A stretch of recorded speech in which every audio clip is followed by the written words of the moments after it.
Hello students, कैसे हो बच्चा पार्टी? बढ़िया चल रहा है lockdown. Myself Nidhi Sharma and I am a physics mentor at Safal Shiksha physics. सफल शिक्षा हमारा जो चैनल था, अब उसका हमने नाम प्रॉपर वैसे जो कर दिया सफल शिक्षा फिजिक्स के नाम से कर दिया, मतलब SSP के नाम से कर दिया। ओके बेटा, तो आज के जो हमारी वीडियो का जो टॉपिक है, हमारा मेन जो टॉपिक है, इम्पॉर्टेंट है, न्यूमेरिकली जो आता है, पेपर में भी आता है, कंपटीशन एग्जाम्स में भी सबसे ज़्यादा आता है। तो जो लास्ट में हमारा एक टॉपिक रह गया था, उसको हम कंप्लीट करते हैं। तो आज का जो हमारा टॉपिक है वो है mobility. Mobility of charge carrier, mobility क्या होती है, उस टॉपिक पे आज हम जो है छोटी सी वीडियो बनाएंगे और आपको प्रॉपर वे से बताएंगे। तो जल्दी से बच्चा पार्टी, आपने फटाफट अपने नोट्स निकाले हैं, जहाँ भी आप सेकंड यूनिट करंट इलेक्ट्रिसिटी के नोट्स बना रहे हैं। लास्ट जो मैंने टॉपिक डाला था उसमें हमने क्रिशॉफ लॉ के न्यूमेरिकल्स डाले थे। न्यूमेरिकल्स आई थिंक आपके कंप्लीट हो चुके होंगे। तो अब जो हम ये बना रहे हैं इसके भी न्यूमेरिकल्स करेंगे, ठीक है बेटा? तो फटाफट अपना टॉपिक जो है फटाफट अपनी नोट्स बुक निकालिए, जहाँ पे आपने ये टॉपिक जो है नोट करना है। तो चलिए फटाफट बोर्ड पे फोकस करिए, जो हमारा टॉपिक होगा। तो बच्चे बोर्ड के अंदर देखिए, जो हमारे पास mobility of a charge carrier है वो एक्चुअल में किसके इक्वल होता है? Mobility of a charge carrier is the drift velocity acquired by it in a unit electric field. कहने का मतलब आया है बच्चे, mobility of a charge carrier is the drift velocity. ये ड्रिफ्ट वेलोसिटी कितनी एक्वायर कर रहा है एक यूनिट इलेक्ट्रिक फील्ड, उसके इक्वल होता है। या आप सिंपल ये भी बता सकते हो कि it is the ratio of drift velocity per unit electric field is called mobility. Okay बेटा, तो that is it is denoted by mu. इसको हम म्यू से डिनोट करते हैं। और म्यू तो फॉर्मूला लगाया हमने, mu is equal to VD upon में A। VD is a drift velocity and capital E is a electric field of the charge carrier. Okay बेटा, अब जैसे अब हमें पता है कि एज ए ड्रिफ्ट वेलोसिटी का हमारे पास फॉर्मूला होता है, ड्रिफ्ट वेलोसिटी होता है charge electric field tau, tau is a relaxation time upon में m is a mass of charge. वो डिपेंड करता है कि हमने मास इलेक्ट्रॉन्स का लेना है या होल्स का लेना है। आपको पता है इलेक्ट्रॉन्स के लिए लेते हैं तो वो नेगेटिव के लिए हमारे पास आता है मास जो आएगा, इलेक्ट्रॉन्स का होगा तो इलेक्ट्रॉन्स का मास आएगा, और अगर होल्स का होगा तो होल्स का मास आएगा। तो ड्रिफ्ट वेलोसिटी का मैंने फॉर्मूला लगाया। फॉर्मूला लगाने के बाद अब मैंने क्या किया था, इसकी वैल्यू को मैंने वहाँ पे पुट कर दिया। वैल्यू को जब हमने पुट कर दिया, इसको यहाँ पे पुट किया, तो यहाँ पे जब हम पुट करेंगे बच्चे, आप खुद देखो ऊपर भी इलेक्ट्रिक फील्ड है, नीचे भी इलेक्ट्रिक फील्ड से इलेक्ट्रिक फील्ड हमारा क्या हो गया, कैंसिल हो गया। तो ओनली सिर्फ जस्ट मेरे पास जो बच रहा है, mu is equal to q tau, tau is a relaxation time upon में m। तो जस्ट मेरे पास mobility of a charge carriers में जो बच रहा है, अब चार्ज हम किसका ले रहे हैं उसके अकॉर्डिंग लेंगे। जैसे मान लो मैंने चार्ज ऑफ एन इलेक्ट्रॉन, अगर मैंने इलेक्ट्रॉन की मोबिलिटी निकालनी है तो उसको हम लिख देंगे म्यू ई से। E means mobility of electron. तो यहाँ पे जो क्यू है, क्यू की जगह पे हम यहाँ पे ई लिख देंगे, क्योंकि जो चार्ज होगा वो इलेक्ट्रॉन्स का आएगा। इसको मैंने म्यू ई लिख दिया, ये रिलैक्सेशन टाइम इलेक्ट्रॉन्स का है, और इसको मैंने एम ई लिख दिया है, ये हमारे पास है मास ऑफ इलेक्ट्रॉन। तो सारे के सारे, कहने का मतलब है सारे के सारे एक्सप्रेशंस को मैंने इलेक्ट्रॉन के फॉर्म में दिखा दिया। ओके बेटा, गॉट इट। उसके बाद मोबिलिटी ऑफ होल, जब होल्स के निकालेंगे, holes is a positive charge, तो mu H is equal to, तो म्यू एच की फॉर्म में होगा, बट यहाँ पे ई की जगह पे मैंने ई ही लिखा है। आपको पता है इलेक्ट्रॉन का चार्ज होता है 1.6 इंटू 10⁻⁻19 कूलम, एंड होल्स का चार्ज जितना नेगेटिव होता है उतना ही पॉजिटिव होता है।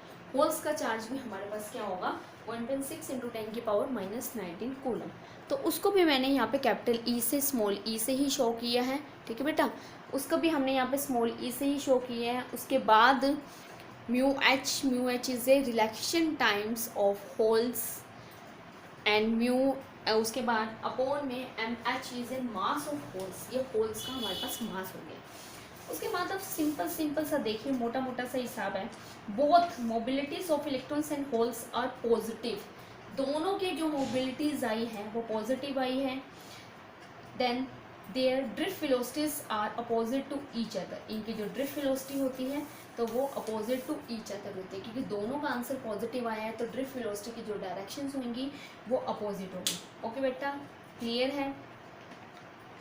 उसके बाद हमारे पास जैसे एसआई यूनिट भी आ जाती है हमारे पास, जैसे हम निकाल लेते हैं एसआई यूनिट ऑफ मोबिलिटी, यहाँ पे अलग से निकाल देते हैं। ये मेरे पास हो गया SI unit of mobility. Mobility की हमारे पास जो एसआई यूनिट आती है बच्चे, वो मेरे पास आएगी मीटर स्क्वायर। मीटर स्क्वायर हमारे पास आएगा volt inverse second inverse. Metre square volt inverse second inverse. तो ये जो हमारे पास एसआई यूनिट आई है, ये हमने ड्रिफ्ट वेलोसिटी और इलेक्ट्रिक फील्ड को जब हमने डिवाइड किया, उनकी एसआई यूनिट निकाली तो उसके हिसाब से आए। बट प्रैक्टिकली यूनिट जो हमारे पास होती है मोबिलिटी की, उसके बाद ये तो हमारे पास एसआई यूनिट है, पेपर में आ सकता है, but practical units of mobility. Mobility की अगर हम प्रैक्टिकली यूनिट्स निकालें तो वो होगा हमारे पास सेंटीमीटर स्क्वायर। ये मीटर की जगह पे हमारे पास सेंटीमीटर स्क्वायर हो जाएगा, volt inverse second inverse. Okay बेटा, प्रैक्टिकली कह दो या सीजीएस सिस्टम में भी आप उसको कह सकते हो। और आपको ये भी पता होना चाहिए ये एक्चुअल में किसके इक्वल होता है। हमारे पास 1 metre square volt inverse second inverse is equal to, बच्चे equal very important, is equal to 10 की पावर 4 सेंटीमीटर स्क्वायर, 10 की power 4 centimetre square volt inverse second inverse. तो ये फाइनली इसकी इक्वल होता है। तो ऐसे हमारे पास मोबिलिटी के ऊपर क्वेश्चन ज़रूर आता है। तो टॉपिक को ध्यान से समझिए क्योंकि इम्पॉर्टेंट टॉपिक है, तो हर चीज़ आपको आनी चाहिए, टॉपिक को प्रॉपर वे से क्लियर होना चाहिए आपके पास। ओके बेटा, उसके बाद हमारे पास बेसिकली आता है, नेक्स्ट हमारे पास है मोबिलिटी से related relations between electric current and mobility of an conductor. अब मोबिलिटी ऑफ कंडक्टर और इलेक्ट्रिक करंट का क्या रिलेशंस है, मोबिलिटी ऑफ करंट के हिसाब से क्या है। तो नेक्स्ट हम करते हैं, फटाफट आप इसको नोट करिए, नेक्स्ट हम करते हैं रिलेशंस। ओके बेटा, तो नेक्स्ट बच्चे देखिए, relations between electric current and mobility of conductor, इनके बीच में एक्चुअल में रिलेशंस क्या है। देखिए बच्चे, को कंडक्टर्स में जो हमारे पास करंट होते हैं, देखो मैंने पहले भी आपको बताया था, जो कंडक्टर्स के अंदर हमारे पास करंट होते हैं वो दोनों की वजह से होते हैं, मतलब इलेक्ट्रॉन्स की वजह से भी होते हैं, नेगेटिव चार्ज की वजह से भी होते हैं, पॉजिटिव चार्ज की वजह से भी होते हैं। देखो सिंपल लिखा हुआ है, in a metallic conductor the electrons the current is due to its free electrons. Conductors के अंदर जो हमारे पास करंट है is due to free electrons and it's given by, कोई भी कंडक्टर्स है तो उसके अंदर दोनों तरह के हमारे पास होते हैं, कोई भी आप कंडक्टर ले सकते हैं। तो वो जो करंट गिवन होता है हमारे पास, करंट आपको पता है करंट का ड्रिफ्ट वेलोसिटी के साथ जो रिलेशन होता है वो is given by I is equal to NEAVD। तो ये हमारे पास एक रिलेशंस होता है, बट हमने इसका रिलेशंस निकालना है, बट हमें पता है VD की वैल्यू, VD अगर मैं निकाल लूँ मोबिलिटी की फॉर्म में तो वो मेरे पास होगा mu E capital E। Okay बेटा, अभी आपको पता है मैंने मोबिलिटी का फॉर्मूला बताया था, mu is equal to VD upon में कैपिटल E, तो वहीं से उसी रिलेशन से आया है।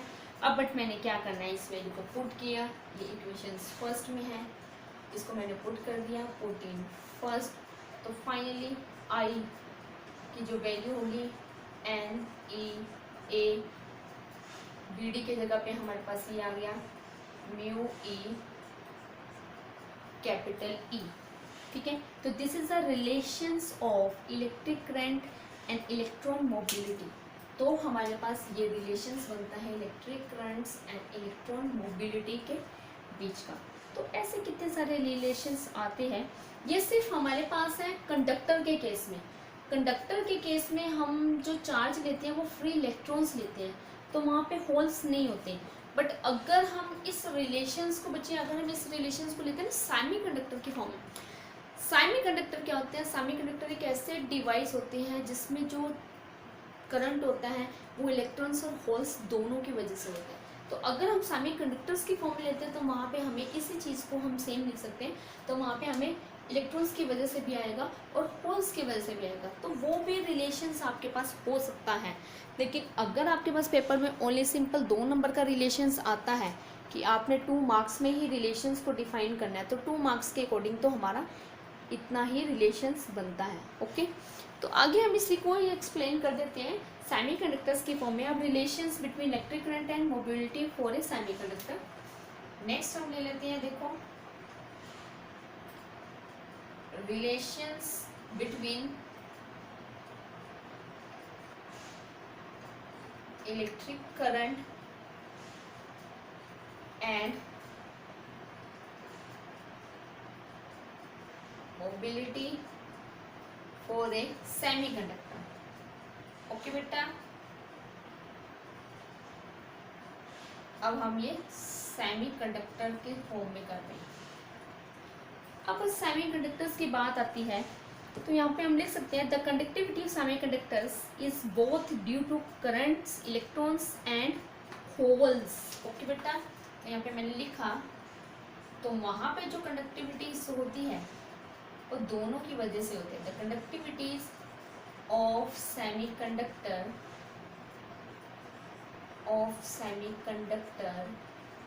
is due to both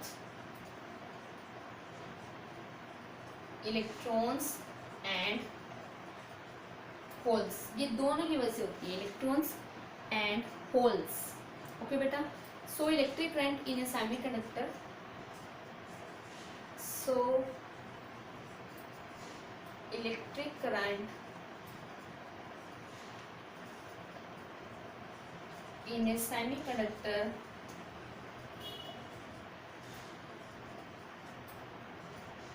is given by, वो जो हमारे पास होएगा वो दोनों की वजह से होएगा। तो फाइनली कहने का मतलब है वो हमारे पास दोनों की वजह से होगा। इसके बाद मैंने ये टॉपिक यहाँ पे लिखा है, is given by I equal हो जाएगा मेरे पास IE प्लस में IH, मतलब IE is the current due to electron and IH is the current due to holes, तो वो होल्स की वजह से होगा। ठीक है, तो अब मुझे दोनों की वजह से दोनों की वैल्यू को पुट करना है। अगर हम इन दोनों की वैल्यू को पुट करते हैं करंट की फॉर्म में, तो हमारे पास सेमीकंडक्टर्स की क्या होते हैं, वैल्यू को पुट कर दें। अब रिलेशंस आपके सामने ही हैं, बस हमने उसको उसकी फॉर्म में पुट करना है।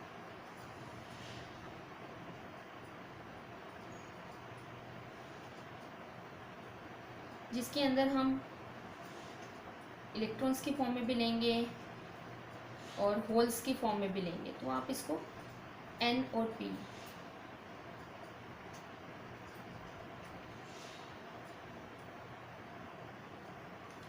तो देखो अब हम इसको पुट करते हैं। तो आई ई की जगह पे मैंने पुट करा पूरी डिटो, मैंने ये वैल्यू पुट कर दी N E capital A V E, हम पूरी ये इसकी फॉर्म में पुट करते हैं।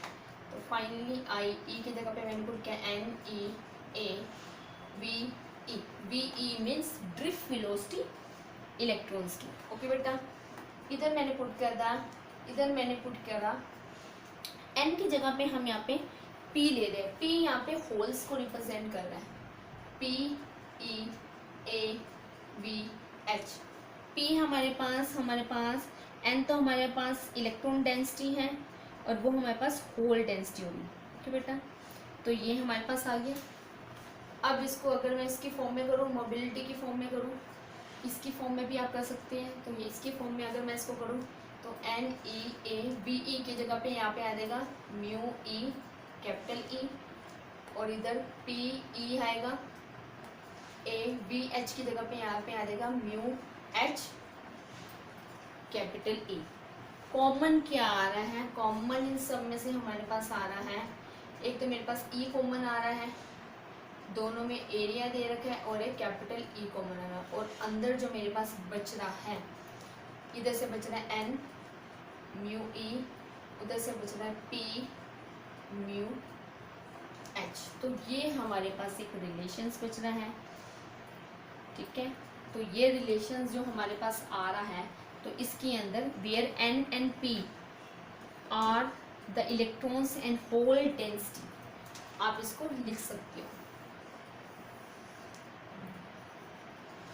where small n and p are electrons and holes densities. Okay beta, densities of the semiconductor,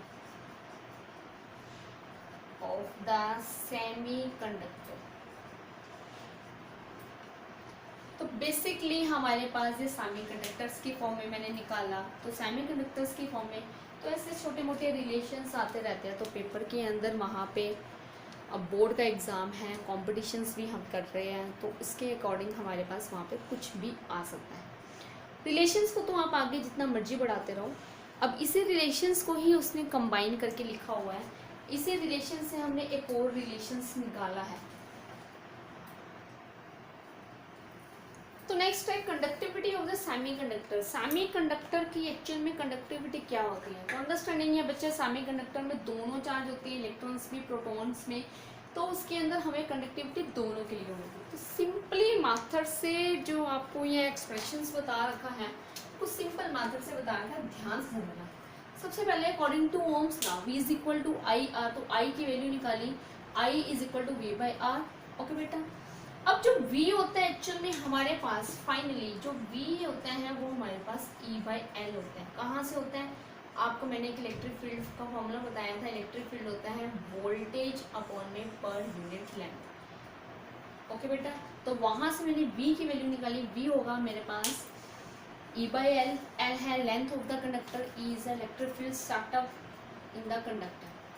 R की वैल्यू लगाई, अब R की वैल्यू आपको पता है, R भी आपको मैंने बताया था, R हमारे पास होता है रो, रेजिस्टिविटी जो हमारे पास होती है L बाई ए, ये भी हमारे पास एक रिलेशन है। सिर्फ हमने रिलेशंस को पुट किया है, रिलेशंस लगाने के बाद दोनों की वैल्यू पुट करी। जब दोनों की वैल्यू पुट करी तो बच्चे आपको देखिए लेंथ से लेंथ कैंसिल होगी, जब लेंथ से लेंथ हमारे पास कैंसिल हो गई उसको हमने यहाँ पे कैंसिल कर दिया।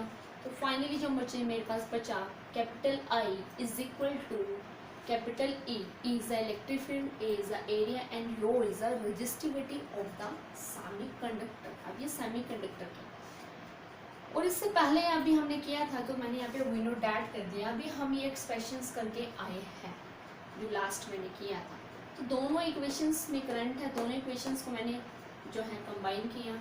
कंबाइन करने के बाद तो देखो बच्चे, इलेक्ट्रिक फील्ड से इलेक्ट्रिक फील्ड हमारा कैंसिल हो रहा है, यहाँ पर एरिया से एरिया कैंसिल हो रहा है। जो फाइनली मेरे पास बच रहा है 1 by rho is equal to small e bracket में n mu e plus p mu h। अगर तो पेपर में आता है resistivity of the semiconductor, resistivity निकालनी आती है तो आप एक्सप्रेशंस को यहीं पे रोक दो, तो इतना एक्सप्रेशंस करना। अगर वहाँ पे आती है कंडक्टिविटी, जैसे कि आपको पता है conductivity resistivity is the reciprocal of the conductivity. तो finally 1 by rho is equal to sigma, sigma is the electrical conductivity. तो फाइनली जो हमारा एक्सप्रेशन आया है, sigma is equal to e multiply में n mu e plus rho mu h. कुछ ऐसे हमारे पास कुछ इलेक्ट्रॉन्स की कंडक्टिविटीज़ हैं, रेजिस्टिविटी है, तो इसके ऊपर न्यूमेरिकल्स 101% आता ही आता है। तो आपने ज़रूर करना है, क्योंकि वो इसलिए कहा है करने के लिए क्योंकि पेपर्स में इनके ऊपर क्वेश्चंस ज़रूर आते हैं, छोटे छोटे से रिलेशंस आते हैं। अगर हम ये छोटे छोटे से रिलेशंस नहीं करेंगे तो हमारे टॉपिक क्लियर नहीं होते। बात आती है जब कॉम्पिटिशन्स लेवल की, तो कॉम्पिटिशन्स लेवल्स में इस तरह के क्वेश्चन ज़रूर आएंगे आपके पास, ठीक है बेटा। तो इस तरह के भी क्वेश्चंस को फोकस करना है हमने। तो आज का जो हमारे वीडियो में हमने ये लास्ट हमारा ये टॉपिक रहता था, तो इसके अंदर आपका वो कंप्लीट हो गया। एक आपको एक टेबल्स बता देते हैं, क्योंकि कई बार न्यूमेरिकल्स में वो वैल्यू पुट करनी आ जाती हैं। उस टेबल्स के अकॉर्डिंग क्या होगा, आपको इलेक्ट्रॉन्स और होल्स मटेरियल्स की वो बता देंगे। कि मटेरियल्स मोबिलिटी क्या होती है। कभी कभार, वैसे तो मोस्टली पेपर्स में गिवन्स होती हैं, लेकिन कभी कभार क्या होता है आपको गिवन ना हो तो कुछ की मोबिलिटीज़ आपको पता होनी चाहिए। ये जो आपको मोबिलिटीज़ बताएंगे बच्चे, ये सिर्फ न्यूमेरिकली पर्पस के लिए वो आपको बता रहे हैं। और 1-1 मार्क्स में भी वहाँ पे कॉम्पिटिशन लेवल के क्वेश्चंस आते हैं, तो 1-1 मार्क्स में भी आपके क्वेश्चंस वहाँ पे बन सकते हैं। ओके बेटा, फाइनली अब एक टेबल बनाते हैं, उस टेबल्स में मोबिलिटीज लिखनी है हमने। ऊपर लिखेंगे mobilities in some materials,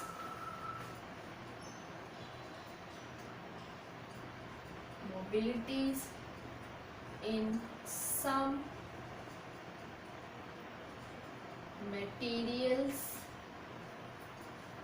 some materials at room temperature. Room temperature में है बच्चे ये एट रूम टेम्परेचर। ओके बेटा, तो ये हम टेबल बना रहे हैं एक। इस टेबल के अकॉर्डिंग न्यूमेरिकली में वहाँ पे जरूर आ सकता है। तो 3 कॉलम बनाने हैं आपने। पहले तो हमने कॉलम में लिखा मटेरियल्स। ओके बेटा, अब मोबिलिटी मैंने आपको दोनों की निकाल के बताई, इलेक्ट्रॉन्स की भी होल्स की भी। यहाँ हम लिखेंगे इलेक्ट्रॉन्स की मोबिलिटी और यहाँ हम लिखेंगे होल्स की मोबिलिटीज। ओके, और ये जो हम मोबिलिटीज ले रहे हैं रूम टेम्परेचर में, वो भी आपको बता देते हैं किसकी फॉर्म में ले रहे हैं। यहाँ पर इन सेंटीमीटर स्क्वायर, इन centimetre square, volt inverse second inverse, volt inverse second inverse, तो इसके अंदर हम ले रहे हैं। ओके, तो फर्स्ट हम मोबिलिटी लेते हैं डायमंड की। डायमंड की मोबिलिटी क्या होती है?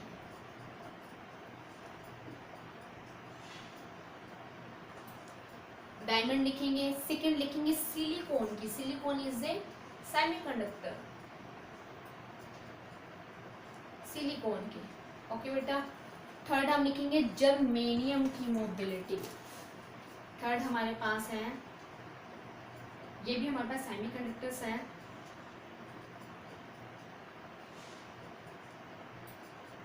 फोर्थ हम लिखेंगे इंडिनियम एसबीज एंटीमनी। कहने का मतलब ये हमारे पास इम्प्योर सेमीकंडक्टर्स की फॉर्म में ले रहे हैं। फिफ्थ में हमने लिखा है गैलीनियम NaS मीन्स आर्सेनिक। ये भी हमारे पास सेमीकंडक्टर्स के टाइप्स हैं। आपको पता है ना, जैसे पीटर सेमीकंडक्टर, एंटर सेमीकंडक्टर, तो उसके अकॉर्डिंग हमारे पास आएंगे। अब इनकी मोबिलिटीज क्या क्या होती है? जैसे इलेक्ट्रॉन्स की मोबिलिटीज डायमंड के लिए होती है 800 यूनिट, मैंने ऊपर लगा दिया, centimetre square, volt inverse second inverse 1800। और सिलिकॉन्स की होती है 1315। उसके बाद आती है हमारे पास 3600, 800 एंड फाइनली आ गई 8000। ये मोबिलिटीज हमारे पास जो ऑर्डर है, वैल्यूज जो दे रखे हैं इलेक्ट्रॉन्स के लिए दे रखे हैं। ऐसे हम होल्स के लिए करें तो होल्स में यहाँ पर आएगा बच्चे 1200। अब इलेक्ट्रॉन्स की मोबिलिटी डायमंड में 1800 है, बट होल्स के लिए वहाँ पे 1200 है। हमेशा होल्स की मोबिलिटीज कम होगी इलेक्ट्रॉन्स के कंपैरिजन में। ओके बेटा, ये कुछ की वैल्यूज बताई है मैंने आपको, क्योंकि मैक्सिमम पेपर में आ जाती है, तो कभी कभार नहीं दी होती, तो वहाँ पे आपने इसको करना है। तो ये फाइनली एक टेबल है जिसके अंदर हमने मोबिलिटीज़ वगैरह लेनी है और उससे करनी है। तो हमारा आज का टॉपिक जो होता है बिल्कुल कंप्लीट होता है, जो डिफरेंट्स हैं। तो नेक्स्ट जो अब हम वीडियो डालेंगे, टॉपिक वाइज वीडियो डालेंगे, ताकि बच्चा टॉपिक को सर्च करे और उसको एकदम वो वीडियोस मिलते। एक एक टॉपिक्स की वीडियो डालेंगे, चाहे वो वीडियो 10 मिनट की हो, चाहे वो वीडियो 15 मिनट की हो या 20 मिनट की, एक एक टॉपिक्स की वीडियो डालेंगे। एक एक टॉपिक से थोड़ा इजी रहता है। अगर हम मन मार के वीडियो डालते हैं तो बच्चे के लिए दिक्कत हो जाती है। दिक्कत ये, जैसे कुछ कईयों के नेटवर्क प्रॉब्लम हो जाती है, मन मार के वीडियो अपलोडिंग में भी इतना टाइम हो जाता है, कुछ हमारे से भी अपलोडिंग में दिक्कत हो जाती है, तो बच्चे की वीडियो एक दिन प्रॉपर वे से नहीं डल पाती, तो प्रॉपर वे से करेंगे। ओके बेटा, तो अगर आपको मेरी वीडियो पसंद आई है तो उसको ज़्यादा से ज़्यादा लाइक करें, शेयर करें एंड सब्सक्राइब करना मत भूलें। ओके बेटा, तो फटाफट आप इसको नोट करिए जो मैंने आपको टेबल्स बनाया है। Thanks for watching my video and stay home, stay safe. Thank you.